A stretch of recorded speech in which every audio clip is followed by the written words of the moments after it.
নামাজ পড়তে মন চায় না, হালাল খাইতে মন চায় না, আল্লাহকে ডাকতেই মন চায় না, মানে কেন জানি এই লাইনে আসতে মন চায় না। সারাদিন নারী, ছবি, নাচ, গান, অস্থির দৃশ্য, জিনা, ব্যভিচার, মদ, জুয়া, সুদ, ঘুষ, অবৈধ ইনকাম, উপার্জন, বন্ধু বান্ধবের সাথে আড্ডা, গল্প গুজব, মহিলাদের বেপর্দা, বেহায়াপনা, এটাই যদি সকাল বিকাল দুপুর সন্ধ্যা পছন্দ করে চলে, মনে রাখেন আপনি আল্লাহর লানতের উপরে আছেন। আল্লাহর লানত আপনার উপরে, ফেরেশতাদের লানত, আল্লাহর সমস্ত মাখলুকাতের লানত, তরুরফে খোদার গজব, তরুরফে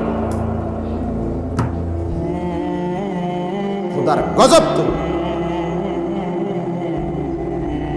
আল্লাহর লানত, যে তোর কপাল সেজদার জন্য নামায়।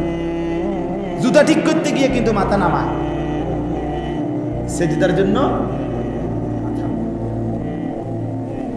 মোবাইল চাইবার জন্য কিন্তু চোখ নামায়, কপাল নামায়।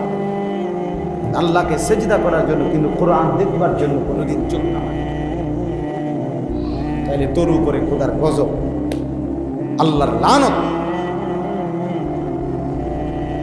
যার কপাল নয় না।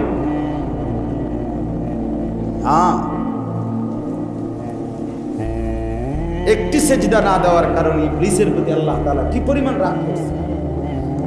একটা সেজদা দেয়, অথচ এর আগে পৃথিবী আল্লাহর সৃষ্টি আসমানের, 7 আসমানের ইঞ্চি ইঞ্চি জায়গা ইবলিস সেজদা দিছে, কিন্তু একটা সেজদা দেয় না। একটা সেজদার কারণে অনন্তকালের জন্য অভিশপ্ত বানায়। তাহলে তুমি আমি ভাই কতগুলো সেজদা ছুটে গেল।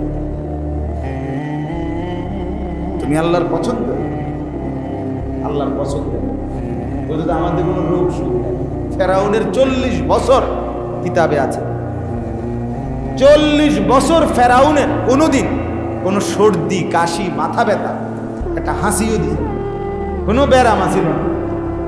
কি কথা বলে আমি যে আল্লাহর নাফরমানি করি, আমাদের টাকা পয়সার অভাব নাই। কারণ আল্লাহর নাফরমানি করার পরেও তার তো টাকা পয়সার কোনো অভাব ছিল না। ছিল তো আল্লাহ তাআলা কোরআনুল কারীমে বলে,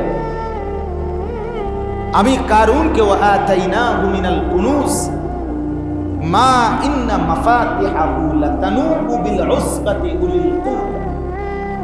এই পরিমাণ সম্পত্তি আমি কারুনকে দিয়েছিলাম, যে সম্পত্তিগুলো যে ঘরগুলোর মধ্যে রাখত, যেই রত্ন ভাণ্ডার ছিল তার, সেগুলোর চাবি বহন করার জন্য সামর্থ্যবান তাগড়া যুবক তাদের পিঠ বাঁকা হয়ে যেত। কোরআনের আয়াত, লাতানূবু বিল উসবাতি উলিল কুওয়া।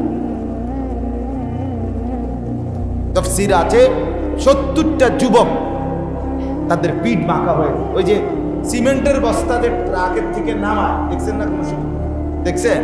দেখেন সিমেন্টের বস্তা যখন কান্দে লইয়া ফ্যাক্টরির মধ্যে, মানে যেখানে গোডাউন ওইখানের মধ্যে রাখে, তখন যে কাঁধে নেয় কুলি বস্তাটা, সে কি ফিট এমনি সোজা রাখা সম্ভব? এভাবে চাউলের বস্তা এমনি পিঠ সোজা রাখা আপনি কাঁধে নিতে পারবেন? চাউলের বস্তা নিলে কি হবে? পিঠ কি হবে? বাঁকা হয়ে যাবে না? এই চাবির বস্তা বহন করতে গিয়ে ওই যুবকদের পিঠ এভাবে বাঁকা হবে। আল্লাহ তাআলা বলে, তোকে তো আমি এই পরিমাণ দিয়েছি। দুনিয়া, তাম দুনিয়ার যত সম্পত্তি এখনো যা আছে পৃথিবীতে, আল্লাহর কাছে নবীজি সাল্লাল্লাহু আলাইহি সাল্লাম বলেন, মাছির একটা ডানা, মাছির একটা পাখার মতো মূল্য নাই। জান্নাতের নিয়ামত তাইলে কতটা দাম, কতটা দাম। ফালা তা'লামু নাফসুম মা উখফিয়া লাহুম মিন কুররাতি আ'য়ুন। রব্বুল আলামিন বলেন, আমি জান্নাতি বান্দার জন্য জান্নাতে যেই নিয়ামত রেখেছি, আমার বান্দা জান্নাতে সেই নিয়ামত যখন তার সামনে খুলে দেয়া হবে, একটা নজর দেখলেই জান্নাতের নিয়ামত, জান্নাতি বান্দার চক্ষু শীতল হয়ে যাবে এক নজরে। কোরআনের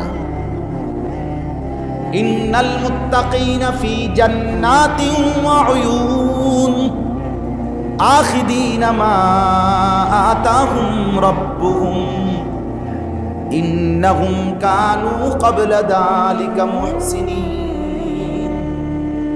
রব্বুল আলামিন বলেন, আমার মুত্তাকি বান্দা আমার জান্নাত সমূহের মধ্যে থাকবে আর ঝর্ণা ধারা বেষ্টিত হয়ে থাকবে।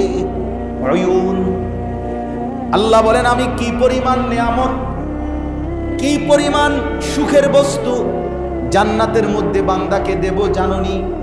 আল্লাহ বলেন এক কথাই বলি, আমি রব্বুল আলামিন দিতে থাকব, আমার জান্নাতি বান্দা কেবল নিতেই থাকবে। ফেরেশতা বলবে রব্বুল আলামিন এত দিচ্ছেন কেন? আল্লাহ বলবেন ইন্নাহুম কানু ক্বাবলা যালিকা মুহসিনিন, জানো না এরা ইতিপূর্বে দুনিয়ার জীবনে আমার বন্দেগী করেছিল,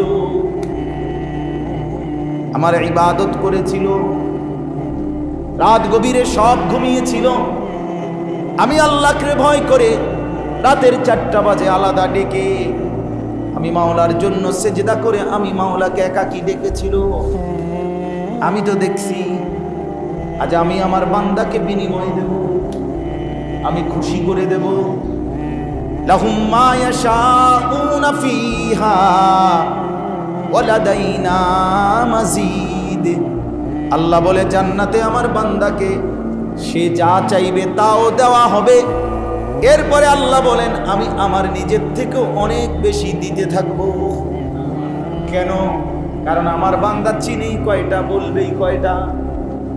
তারে যদি বলি, ফেরেশতা জান্নাতীকে বলে, যদি বলে ও জান্নাতি কয়টা ফল খাবেন নাম বলেন, জান্নাতি বান্দা এবার ফলের নাম জানি কয়টা, নাহলে 20টার নাম বলুন। ফেরেশতা বলবে হায় হায়, আপনি কি এটারে সাবের বাজার মনে করছেন? আপনি কি এটারে চান্দিনা বাজার মনে করেছেন? এটা কি ঢাকা নাকি? এটা তো জান্নাত, এখানে তো কোটি কোটি ফল আছে। সেগুলো বলবেন না। জান্নাতি বলবে দোস্ত আমি তো নাম জানি না। আল্লাহ বলবেন এই জন্যই তো বলেছি বান্দাওয়ালা দাইনা মাজিদ, আমার কাছে আরো আছে প্রত্যেক আইটেম। তুমি যা চাইবে তা তো দেবই, আমি আল্লাহর কাছ থেকে আরো অনেক দেব। সুবহানাল্লাহ।